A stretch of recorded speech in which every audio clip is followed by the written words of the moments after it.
Hi everyone, welcome back. Today, we are visiting one of the newest Catholic churches in the Gading Serpong area.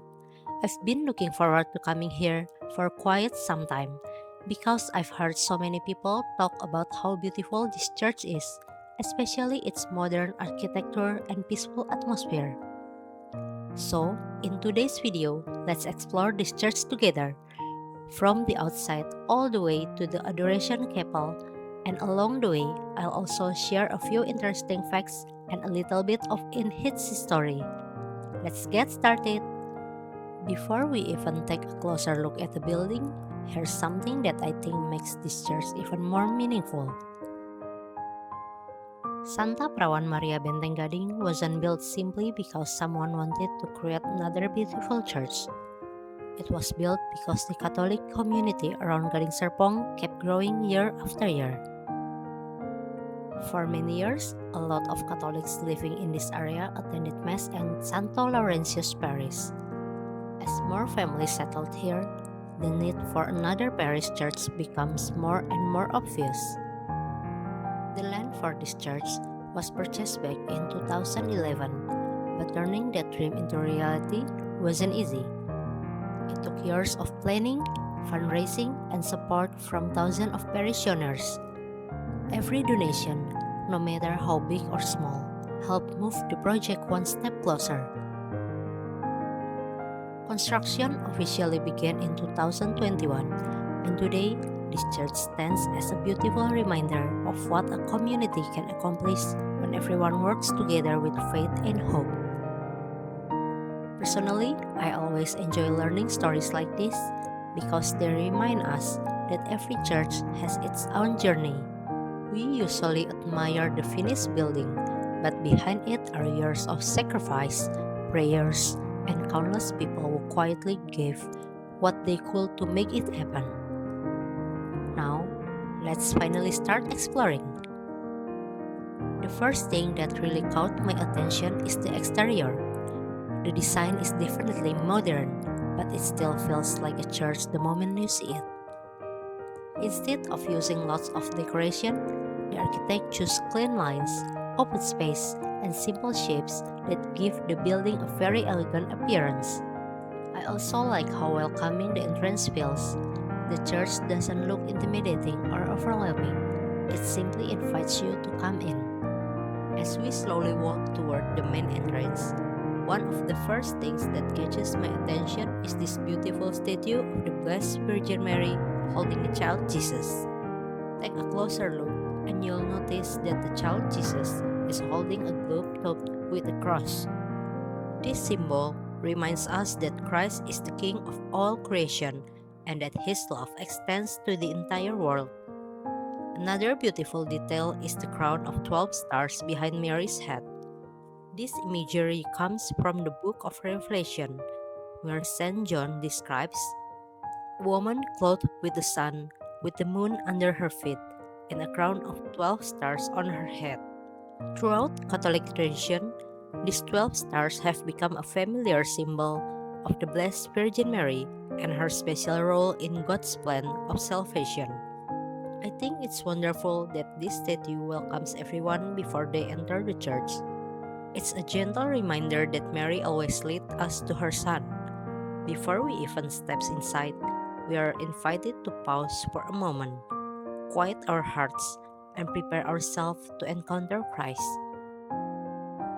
Now, let's continue inside and explore the church.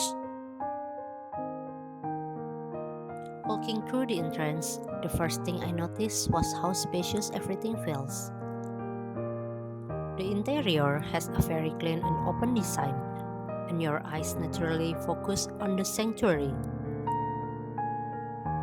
Sometimes modern churches can feel a little cold, but I honestly didn't feel that here. The combination of natural light, warm colors, and simple architecture creates a peaceful atmosphere that's really comfortable to spend time in. Whether you're here for Mass, personal prayer, or simply visiting, it feels like a place where you can slow down from the busyness of everyday life. As with every Catholic church, the center of everything is the altar. For Catholics, this isn't just another part of the building. This is where the Holy Eucharist is celebrated during every Mass. It's where the faithful gather around Christ, making the altar the true heart of the church. One thing I appreciate is how the sanctuary isn't overcrowded with decoration. Everything feels balanced, nothing distracts from what most important.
Looking around the sanctuary, you'll also find the statue of the Blessed Virgin Mary and Saint Joseph.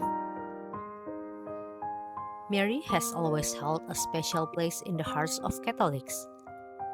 She reminds us to trust God even when life doesn't go according to our plans. Saint Joseph, on the other hand, teaches us something equally important.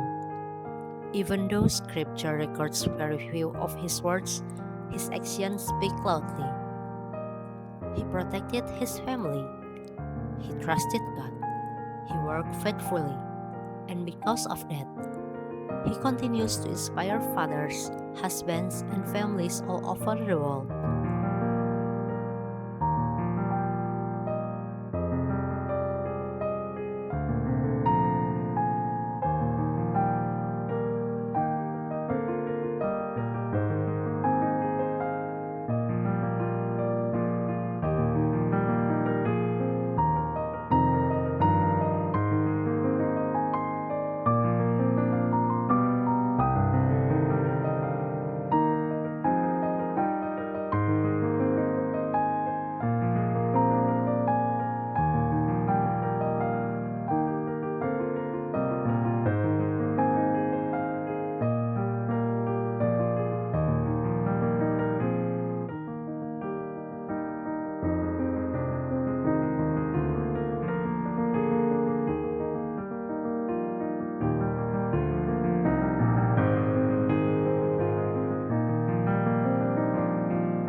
Now, let's look up for a moment. One feature that immediately caught my attention is the ceiling. I really like this part. The design is simple but is surprisingly elegant. Instead of feeling heavy, the ceiling gives the church a sense of openness that naturally draws your eyes upward.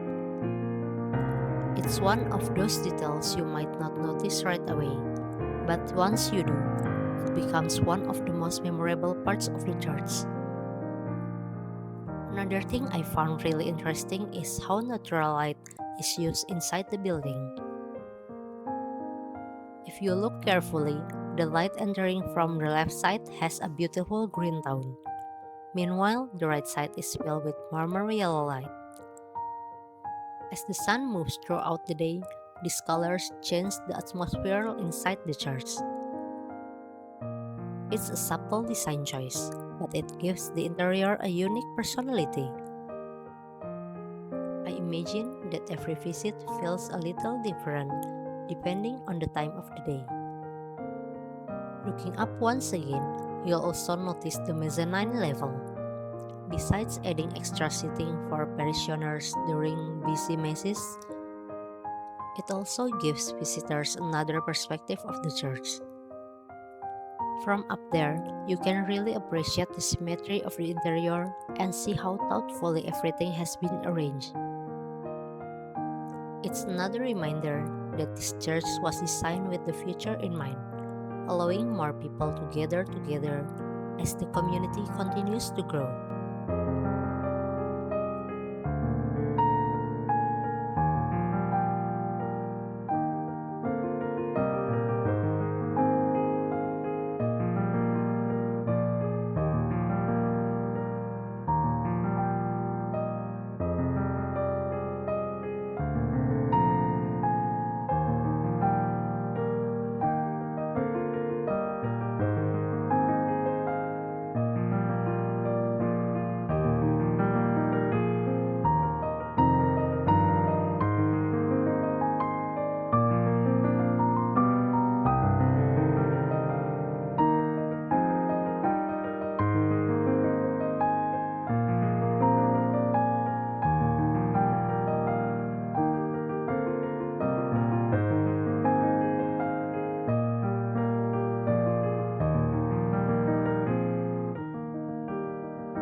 Now, before ending our visit, let's head to one of my favorite places in the entire church, the Most Holy Sacrament Adoration Room.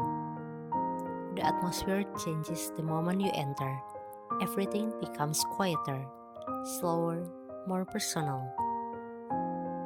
Unlike the main church, where the community gathers to celebrate Mass, this chapel is meant for silent prayers before the Blessed Sacrament.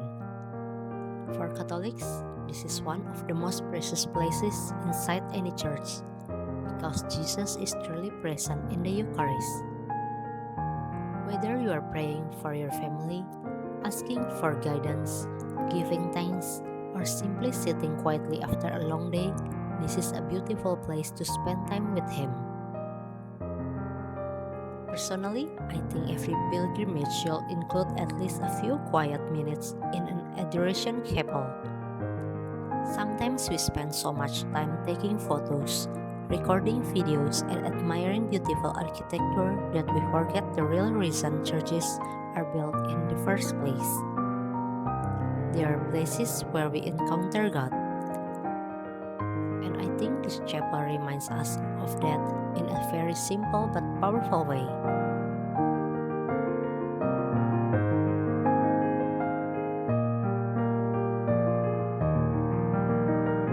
After spending time exploring Santa Perawan Maria Benteng Gading Church, I can honestly understand why so many people recommend visiting it. Of course, the architecture is beautiful, the interior is peaceful, natural lighting is stunning, and every corner has been thoughtfully designed. But beyond all of that, what impressed me most was the story behind this church.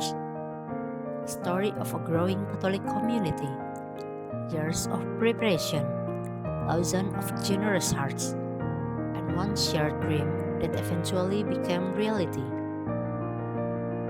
If you are planning a pilgrimage around Tangerang or Gading Serpong, I genuinely think this church deserves a place on your itinerary, not just because it's beautiful, but because it's a place where you can slow down, pray, and simply enjoy being in God's presence.